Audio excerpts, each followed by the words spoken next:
शारदा शारदाम्भोज वदना वदनाम्बुजे सर्वदा सर्वदास्माकं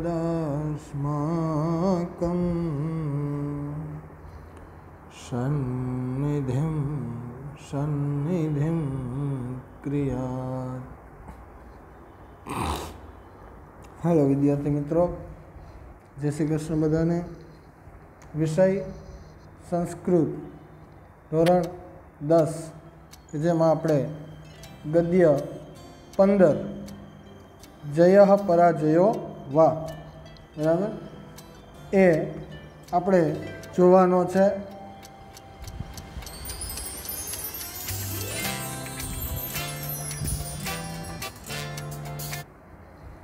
તો ગદ્ય 15 જય પરાજયો વા જેના વિશે આજે આપણે ચર્ચા કરવાની છે। બહુ સરસ મજાની વાત આ ગદ્યમાં આપણને પ્રસ્તુત કરવામાં આવેલી છે મિત્રો, કે જય જય એટલે કે વિજય બરાબર, જીત, અને પરાજય એટલે કે હાર। હાલના સમયે જે અતિશય આપણે ખરેખર શીખવા જેવી જરૂરી બાબત છે, જેના વિશેની ચર્ચા આ પાઠનો મુખ્ય હેતુ છે, જય કે પરાજય બરાબર। પાઠમાં એક મહાભારતકાલીન સમય અને હાલના સમયને જોડીને આ બંને વચ્ચેનો તફાવત બતાવવામાં આવ્યો છે બરાબર, કે ખરેખર મહાભારત સમયે જે યુદ્ધ થતું હતું અથવા થયું હતું XYZ, એટલે કે જૂના સમયમાં જે પ્રકારના યુદ્ધ થતા અને હાલના સમયમાં જે પ્રકારના યુદ્ધ થાય છે, તો એ બંને વચ્ચે શું તફાવત છે। સાથે સાથે ખરેખર જૂના સમયમાં જે યુદ્ધ થતું અને જે પક્ષની જીત થતી કે હાર થતી, કે હાલના સમયમાં જે પ્રકારના યુદ્ધ થાય છે એમાં જે પક્ષની જીત અથવા જે પક્ષની હાર થાય છે, તો બંને વચ્ચે તફાવત શું? બહુ સરસ મજાની વાત દ્વારા અહીંયા આપણને આ એક મુદ્દો, એક બોધ ઉપદેશ કે જેમાંથી આપણે પણ હાલના સમય માટે કંઈક ને કંઈક શીખવાનું છે બરાબર। હેડિંગ એટલું જ છે કે જય પરાજયો વાહ। જય એટલે કે વિજય, પરાજય એટલે હાર, પરાજય, વાહ એટલે અથવા કે, એમ જય કે પરાજય બરાબર। બહુ સરસ મજાની વાત અહીંયા બતાવવામાં આવી છે। કાલ્પનિક પાત્રમાં અર્જુનને અહીંયા સ્વર્ગમાંથી પૃથ્વીલોક ઉપર ઉતારવામાં આવ્યો છે બરાબર। અર્જુનનું જે પાત્ર છે એ પાત્ર કાલ્પનિક છે, કે જેમાં સ્વર્ગમાંથી અર્જુનને પૃથ્વીલોક ઉપર આ બંને વચ્ચેનો તફાવત જોવા માટે અહીં ઉતારવામાં આવ્યો છે, એટલે કે એનું પાત્ર બતાવવામાં આવ્યું છે। અર્જુન જે તે સમયે મહાભારતના યુદ્ધ સમયે હાજર હતો અને હાલના સમયના યુદ્ધમાં એનું પાત્ર કાલ્પનિક તરીકે પૃથ્વીલોક ઉપર બતાવવામાં આવ્યું છે, અને એ પૃથ્વીલોક ઉપર મહાભારત સમયના યુદ્ધની વાત કેવા પ્રકારની હતી અને પૃથ્વીલોક ઉપર આવીને જે પ્રકારની હાલના યુદ્ધની પરિસ્થિતિ છે, જે કંઈ પણ સ્થિતિ છે, જે કંઈ પણ વાત છે એના વિશેની ચર્ચા અહીંયા અર્જુન જ્યારે પૃથ્વીલોક ઉપર આવે છે ત્યારે કઈ પ્રકારનું એને બધું જોવા મળે છે એના વિશેની ચર્ચાનો હેતુ, એના વિશેની ચર્ચાનો મુખ્ય ઉપદેશ આ પાઠ દ્વારા આપણને અહીં બતાવવામાં આવેલો છે. જોઈએ એની પ્રસ્તાવના કે યુદ્ધનું પરિણામ સદૈવ અત્યંત ભયંકર હોય છે. બરાબર, કોઈ પણ પ્રકારનું યુદ્ધ હોય, શસ્ત્ર યુદ્ધ હોય, વાક યુદ્ધ હોય, બરાબર, અનેક પ્રકારના શસ્ત્ર જે આપણે રામાયણ વગેરે સિરિયલ જોઈ જ હોય, બરાબર.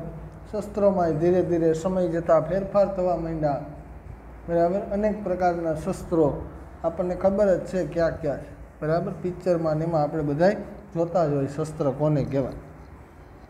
તો યુદ્ધનું પરિણામ સદૈવ અત્યંત ભયંકર હોય છે. ભયંકર શા માટે? તો કે જે બે વચ્ચે યુદ્ધ થાય છે એ બેમાંથી કોકને નુકસાન જાય છે, કોકને ફાયદો થાય છે, આપણે એવું માનીએ, બરાબર. આપણે આપણી મતિથી એવું માનીએ કે બે જણા વચ્ચે યુદ્ધ થયું તો એકને નુકસાન ગયું ને એકને ફાયદો થયો. એ પછી મારપીટનું યુદ્ધ હોય કે કોઈ પણ પ્રકારનું યુદ્ધ હોય, પણ આમાં એવું માનવામાં આવ્યું છે અથવા આપણે એવું માનવું જોઈએ કે બે પક્ષને નુકસાન છે, બરાબર. એટલે યુદ્ધનું પરિણામ હંમેશાને માટે, જો શબ્દ જ વાપરો, સદૈવ, બરાબર, હંમેશાને માટે કેવું હોય છે? અત્યંત ભયંકર હોય છે. અને છતાં પણ મનુષ્ય છે એ સતત ને સતત વારંવાર કોઈને કોઈ વ્યક્તિ સાથે, કોઈને કોઈ પક્ષમાં રહીને કોઈ પણ બાબતે યુદ્ધ કરવા માટે તત્પર જ રહેતો હોય છે અને યુદ્ધ કરતો જ હોય છે, બરાબર. સામાન્ય નાની મોટી કોઈ બાબતમાં પણ ઝઘડો થઈ જતો હોય તો એ વાક યુદ્ધ, વાણીનું યુદ્ધ કરવા લાગે, બરાબર. અનેક પ્રકારના અપશબ્દો, અયોગ્ય વ્યવહાર, ન બોલવાના અભદ્ર શબ્દ બોલવા માંડે, બરાબર. તો એટલા માટે મનુષ્ય, છતાં પણ મનુષ્ય સતત યુદ્ધ કરતો રહે જ છે. આધુનિક યુગમાં વિવિધ પ્રકારના રાસાયણિક અસ્ત્ર શસ્ત્રોને લીધે યુદ્ધો ખૂબ જ અનિષ્ટકારક બન્યા છે. આધુનિક યુદ્ધ એટલે કે હાલના સમયની વાત કરે છે. હાલના સમયના યુગમાં વિવિધ પ્રકારના રાસાયણિક અસ્ત્ર શસ્ત્રોને લીધે, અનેક પ્રકારના ઝેરી પદાર્થોનો આ રાસાયણિક અસ્ત્ર શસ્ત્રમાં ઉપયોગ થાય છે. રાસાયણિક પદાર્થો, ઝેરી પદાર્થો ઉપયોગમાં લેવામાં આવે છે, દારૂ ગોળા વગેરે, બરાબર. અને જેના કારણે આ યુદ્ધ છે એ ખરેખર ખૂબ જ અનિષ્ટકારક બન્યા છે. એ આ પાઠનો મુખ્ય વિષય બતાવવામાં આવેલો છે કે પ્રાચીન સમયમાં યુદ્ધ થતા હતા, બરાબર. મહાભારતનું યુદ્ધ આપણી નજર સમક્ષ છે. એ પછી પણ ઘણા બધા રાજા રજવાડા સમયે પણ યુદ્ધ થયા, બરાબર. પણ એ બધા પ્રકારના યુદ્ધ છે એ કેવા હતા? તો કે એમાં મોટો નરસંહાર પણ થતો હતો, બરાબર. ત્યારે ઘણી બધું સૈન્ય, હાથી ઘોડા વગેરે સાથે મેદાનમાં ઉતરી પડતું. ત્યારે તોપ ને બંદૂક ને તલવાર ને આ બધા શસ્ત્રો નહોતા. તલવાર તો હતી, બરાબર, પણ અસ્ત્ર શસ્ત્ર જેવા દારૂ ગોળા વગેરે વાપરી શકાય એવા કોઈ શસ્ત્ર નહોતા.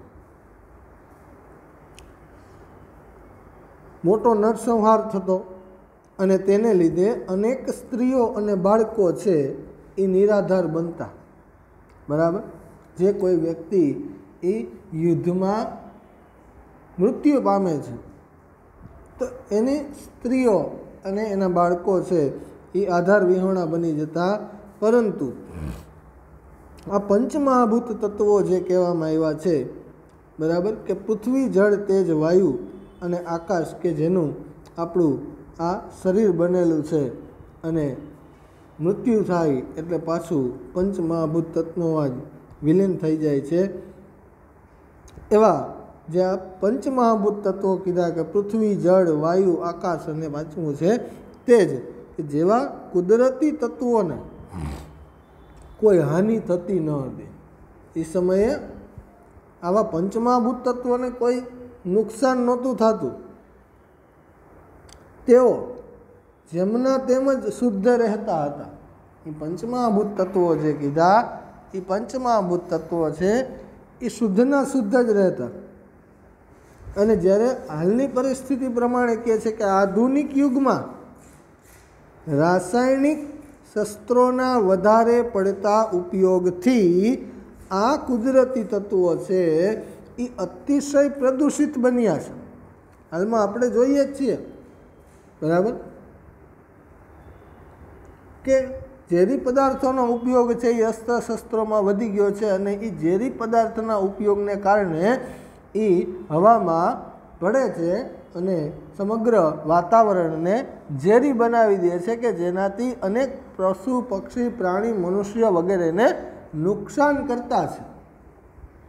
બરાબર, તો એ હવા, પાણી વગેરેમાં ભળે છે, અને એ જ પાણી, હવા વગેરે આપણે મનુષ્ય, પશુ, પક્ષી, પ્રાણી બધા લઈએ છીએ, અને એ જ એના દ્વારા અનેક પ્રકારના રોગ નવા નવા ઉત્પન્ન થતા જાય છે. બરાબર, તો દૂષિત જળ અને વાયુને કારણે અનેક લોકો અસાધ્ય રોગોનો ભોગ બને છે. પાણી દૂષિત થાય, કે જે પાણી પીવા યોગ્ય છે, એ પાણી દૂષિત થયું, ખરાબ થયું, ઝેરી થયું. હવે એ પાણી મનુષ્ય, પશુ, પક્ષી, પ્રાણી બધા પીવાના છે, તો એ દૂષિત ઝેરી પદાર્થવાળું પાણી પીવાથી મનુષ્ય, પશુ, પક્ષી વગેરેમાં અનેક પ્રકારના રોગો થશે. બરાબર, વાયુ તો કે હવા, તો હવા આપણે બધા શ્વાસ લઈએ જ છીએ, અને તો જ જીવી શકીએ છીએ. જેનામાં જીવ છે એ બધા તો જ જીવી શકે છે. બરાબર, તો વાયુને કારણે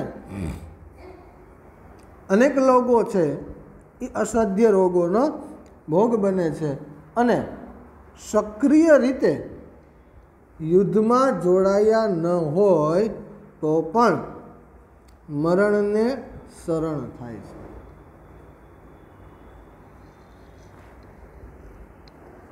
જે ખરેખર આવા યુદ્ધમાં જોડાયેલા નથી, યુદ્ધમાં ભાગ ભજવતા નથી, એવા લોકો પણ આ વાયુ એટલે કે હવા અને દૂષિત જળને કારણે જોડાયેલા ન હોવા છતાં પણ મૃત્યુ અથવા અનેક રોગોને ભેટે છે. તો એટલે કહે છે કે સક્રિય રીતે યુદ્ધમાં જોડાયા ન હોય તો પણ મરણને શરણ થાય છે. એટલું જ નહીં, એનાથી પણ આગળ કહે છે કે ભાવિની અનેક પેઢીઓ સુધી આવા દુષ્પરિણામો મનુષ્ય જાતે ભોગવવાનો વારો આવે છે. જો હજી સમય આ પ્રકારનો જ રહ્યો તો ભાવિની એટલે કે ભવિષ્યની અનેક પેઢીઓ સુધી આવા દુષ્પરિણામો મનુષ્ય જાતે ભોગવવાનો વારો આવવાનો જ છે. બરાબર, અનેક આપણે હાલના સમયે પણ જોઈએ છીએ, અનેક એવા કારખાના વગેરે વગેરે જે બધું છે કે જેના કારણે આ ધુવાણા હવામાં ભળે છે. બરાબર, દૂષિત જે જળ હોય, કારખાના હોય તો કારખાનામાંથી ખરાબ પાણી જે નીકળતું હોય એ નદી, નાળા, સરોવરમાં ભળે, અને એ પાણી પાછું આપણે પીવાનું હોય. હવામાં છે એ અનેક નાના મોટા કારખાનાઓને કારણે એ હવા દૂષિત થાય છે, તો એ હવા આપણે લઈએ છીએ. બરાબર, ધુમાડાના ગોટે ગોટા ઉડતા હોય, એ આખું વાતાવરણ છે એ બગાડી નાખે છે, તો એ દૂષિત હવા થઈ જાય છે. બરાબર. તો આ બધી બાબતોને કારણે આપણે જોઈએ છીએ કે ગ્લોબલ વોર્મિંગ જે થવાના કારણો છે એ આના કારણે વધતું જાય છે. બરાબર. તો એના દુષ્પરિણામો છે એ ભવિષ્યની અનેક પેઢીઓ આ બધી બાબતોને ભોગવવાની છે. આગળ કહે છે કે આવા દુષ્પરિણામો આપનારા યુદ્ધમાં વિજય ગમે તે પક્ષનો થાય, પણ તે જયને જય કહેવાય કે પરાજય, એવો અહીં પ્રશ્ન થાય છે. બરાબર. ગમે તે પક્ષનો વિજય થાય. હાલના સમયના યુદ્ધની વાત કરે છે કે આવા દુષ્પરિણામો આપનારા યુદ્ધમાં, બરાબર, બે પક્ષ વચ્ચે યુદ્ધ થયું,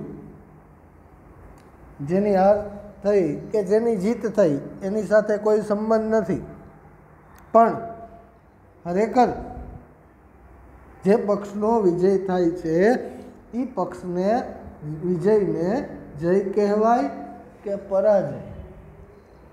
બરાબર. બીજી દ્રષ્ટિથી જોઈએ તો એ પરાજય છે. યુદ્ધની દ્રષ્ટિથી ભલે બેમાંથી ગમે તે પક્ષનો વિજય થાય, પણ પરાજય બે પક્ષનો છે. બરાબર. એવો પ્રશ્ન અહીં બતાવવામાં આવેલો છે. મહાભારતકાલીન યુદ્ધ અને આધુનિક યુદ્ધના પરિણામોમાં રહેલા તફાવતને સ્વર્ગમાં રહેતો અર્જુન પૃથ્વી ઉપર આવીને પ્રત્યક્ષ નિહાળે છે. અર્જુન છે એ મહાભારતકાલીન સમયનું જે યુદ્ધ હતું અને આધુનિક સમયનું જે યુદ્ધનું પરિણામ છે એના તફાવતને સ્વર્ગમાં રહેતો અર્જુન છે એ પૃથ્વી ઉપર આવીને પ્રત્યક્ષ નિહાળે છે કે હું પણ જોઉં કે અમારા સમયમાં કેવા પ્રકારના યુદ્ધ થતા, કેવા અસ્ત્ર શસ્ત્ર વગેરેનો ઉપયોગ થતો અને શું પરિણામ પ્રાપ્ત થતું, અને હાલના સમયમાં કેવા અસ્ત્ર શસ્ત્ર વગેરેનો પ્રયોગ થાય છે, કેવું પરિણામ પ્રાપ્ત થાય છે, એના વિશેની ચર્ચા અહીંયા અર્જુન દ્વારા આપણને જાણવા મળે છે. તો એ અર્જુન છે એ પ્રત્યક્ષ પૃથ્વી પર આવીને આ બાબતોને નિહાળે છે. બહુ સરસ મજાની કલ્પનાતીત વાત કરી છે. વાત ભલે કલ્પનાતીત હોય, પણ આપણે ખરેખર આ બાબતને સમજવાની જરૂર છે. આપણે નાની મોટી કોઈ પણ વાતમાંથી કોઈને કોઈ સાથે ઝઘડો કરી બેસીએ છીએ, કોઈને કોઈ સાથે બાધી ઝઘડી પડીએ છીએ, જે ખરેખર અયોગ્ય બાબત છે. બરાબર. આપણી ઇન્દ્રિયોને આપણે સંયમમાં નથી રાખી શકતા. ક્રોધ એટલો બધો આપણને વધી જાય છે, બરાબર, કે જેના કારણે અનેક પ્રકારની બીજી બાબતો પણ આપણને પ્રાપ્ત થાય છે. આપણે એક શ્લોક દ્વારા ભણ્યા છીએ ને કે લોભાત ક્રોધ પ્રભવતી, લોભાત કામ પ્રજાયતે. બરાબર. તો લોભાત ક્રોધ એ જે શ્લોક છે, બરાબર, કે લોભાત ક્રોધ પ્રભવતી, લોભાત કામ પ્રજાયતે, લોભાન મોહસ્ય નાશસ્ચ, લોભ પાપસ્ય કારણમ. બરાબર. એ જે શ્લોક છે એમાં પહેલું જ કીધું કે લોભાત ક્રોધ પ્રભવતી, ક્રોધની ઉત્પત્તિ થાય છે લોભથી. પણ બીજી બધી બાબતોમાં પણ આપણે જોઈએ તો નાની મોટી કોઈ પણ વાતથી આપણે ઝઘડી પડીએ છીએ. રસ્તામાં હાલ્યા જતા હોય, કોઈકને કંઈક નાનું મોટું કાંઈક અડી જાય, કોઈકને કંઈક કહેવાય જાય, તોય ઘણા બધા એવા મનુષ્ય હોય છે કે જે વધારે પડતા થોડાક આમ શું કહેવાય, આમ ઊંચામાં હાલતા હોય, બરાબર, હોશિયારી કરતા હોય. બરાબર. તો આ બધું અયોગ્ય બાબત અહીંયા આ પાઠ દ્વારા આપણને ખબર પડે છે કે આ ભાઈ ખરેખર આ બધી બાબતો છે એ અયોગ્ય છે, બરાબર. તો એ વાત અહીંયા આપણને બતાવવામાં આવેલી છે. સ્વર્ગીય પાત્રને પૃથ્વી ઉપર ઉતરી આવેલો કલ્પીને પ્રવર્તમાન સમયમાં ચાલતા યુદ્ધના દુષ્પરિણામો તરફ આપણું ધ્યાન આકર્ષિત કરવામાં આવ્યું છે, બરાબર. કે પ્રવર્તમાન સમયમાં એટલે કે હાલના સમયમાં જે પ્રકારના યુદ્ધ થાય છે અને જે પ્રકારના આપણને દુષ્પરિણામો અત્યારે અને ભવિષ્યમાં પણ અનેક વર્ષો સુધી પ્રાપ્ત થતા જ રહેવાના છે, એના તરફ આપણને અંગુલી નિર્દેશ કરવામાં આવ્યો છે. આપણને ધ્યાન એ તરફ આકર્ષિત કરે છે કે ભાઈ આ બાબતે તમે બધા પણ થોડું વિચારો, બરાબર.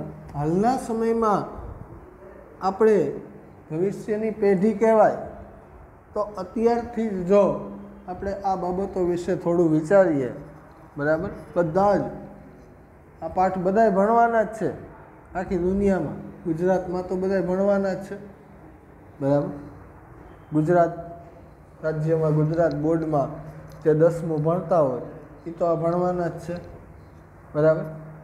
તો એ લાખો જે છોકરાઓ છે એ જો થોડુંક આ બાબત વિશે વિચારે તો ખરેખર અસર કરતા પરિણામ આપણને પ્રાપ્ત થઈ શકે. તો અહીંયા સ્વર્ગીય પાત્ર એટલે કે અર્જુનને કલ્પનાતીત બતાવવામાં આવ્યો છે અને એને પૃથ્વી ઉપર ઉતરી આવેલો કલ્પીને પ્રવર્તમાન સમયમાં ચાલતા યુદ્ધના દુષ્પરિણામો તરફ આપણને ધ્યાન આકર્ષિત કરવામાં આવ્યું છે. એટલે કે આપણે પોતે અર્જુન સમાન છીએ એવું અહીંયા આપણે સમજવાનું છે, બરાબર. મહાભારતના સમયના યુદ્ધની પણ વાત આપણને ખબર છે અને હાલના સમયના યુદ્ધની પણ વાત આપણને ખબર છે, પણ સ્વર્ગમાંથી આપણે ઉતરી આવ્યા છીએ અને આપણે આ વિશે થોડું વિચારવાનું છે કે ખરેખર આ બાબતથી કેટલું આપણને દુષ્પરિણામ પ્રાપ્ત થાય છે એના વિશે આપણે વિચારવાની બાબત છે, બરાબર. તો આપણે પોતે જ અર્જુન છીએ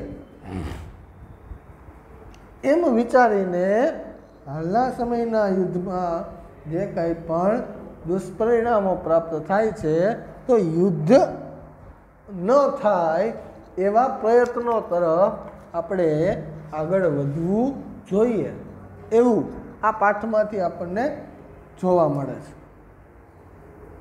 બરાબર. એ યુદ્ધમાં મનુષ્ય કોઈ પણ જે તે વ્યક્તિ યુદ્ધમાં સામેલ છે એ વ્યક્તિ તો મૃત્યુ પામવાનો જ છે, સાથે સાથે એના ઘર પરિવારના લોકો દુઃખી થવાના છે. એ યુદ્ધને કારણે પંચમહાભૂત તત્વો કીધા એ દૂષિત થવાના છે. એ પંચમહાભૂત તત્વોમાં જે ઝેરી પદાર્થો ભળ્યા અને એ પંચમહાભૂત તત્વો દૂષિત થયા કે જેનું હવા પાણી વગેરે છે એ આ પૃથ્વી પર રહેલા પ્રાણી પશુ પક્ષી મનુષ્યો વગેરે સેવન કરવાના છે, એટલા માટે એ પણ આનો ભોગ બને છે. તો તમે જોવો કે એક બાબતને કારણે કેટલા બધા પશુ પક્ષી મનુષ્ય વગેરે ભોગી બને છે, બરાબર. તો આપણે એટલું વિચારી શકીએ કે એ બાબતને જ આપણે ત્યાં અટકાવી દઈએ, ભલે આપણાથી કંઈ થવાનું નથી પણ આપણે પોતે જો શરૂઆત કરશું તો કદાચ કંઈક થઈ પણ શકે, બરાબર. તો યુદ્ધના પરિણામે નિર્દોષ પ્રાણીઓને ભોગવવા પડતા દુઃખોનો ખ્યાલ મેળવીને યુદ્ધથી દૂર રહેવાની ભાવના કેળવાય એ હેતુથી આ પાઠની કથા વસ્તુ અહીં વિચારવામાં આવી છે કે આપણે કોઈ પણ વ્યક્તિ યુદ્ધથી દૂર રહીએ. યુદ્ધ છે એ નુકસાન કરતા જ છે, બરાબર. કોઈ પણ બે વચ્ચે યુદ્ધ થાય એ બેયને નુકસાન કરતા છે, બરાબર. મારપીટ થાય તો બેયને મારામારી થવાની જ છે. એકને લાગવાનું અને બીજાને લાગવાનું. એવું નથી કે એકને નહીં લાગે ને બીજાને લાગશે. એ તો પિક્ચરમાં બતાવે કે હીરો છે એ માર ન ખાય, વિલન જ માર ખાય, બરાબર. પણ એવું નથી, બરાબર. પેલા હીરો મારે ને પછી હીરાને વિલન મારતો હોય, પછી છેલ્લે જીતે તો હીરો જ. એની પિક્ચર છે, બરાબર. એ એક વ્યવસાય લઈને બેઠા છે બધા, અને જેમાં આપણે બહુ મોટો સિંહ ફાળો અર્પિત કરીએ છીએ, બરાબર. કરોડો હજારો રૂપિયા આપણે એને આપણા જીવન દરમિયાન આપી દઈએ છીએ. તો આ બધી બાબત અહીં આપણે સમજવાની છે. અને આવા દુષ્પરિણામો આપનાર યુદ્ધમાંથી આપણે દૂર થાય અને યોગ્ય પ્રકારનું વાત આપણે બધા સમક્ષ મૂકી, બરાબર, અને પ્રેમથી, બરાબર, અને વિચારણીય બાબતથી આપણે આવી બાબતોમાં આગળ વધવાનું છે. તો અર્જુનનું પાત્ર અહીં સ્વર્ગમાંથી ઉતરી આવેલું બતાવવામાં આવ્યું છે, જે કલ્પનાતીત પાત્ર છે. અને પ્રાચીન સમયના યુદ્ધ અને આધુનિક યુદ્ધના તફાવત વિશેનો ઉદ્દેશ આ પાઠ દ્વારા આપણને પ્રાપ્ત થાય છે.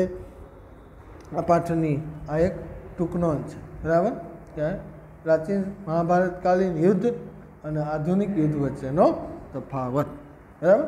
ચાલો આગળ મળીએ આપણે પાઠ સાથે. ત્યાં સુધી અસ્તુ. જય શ્રી કૃષ્ણ.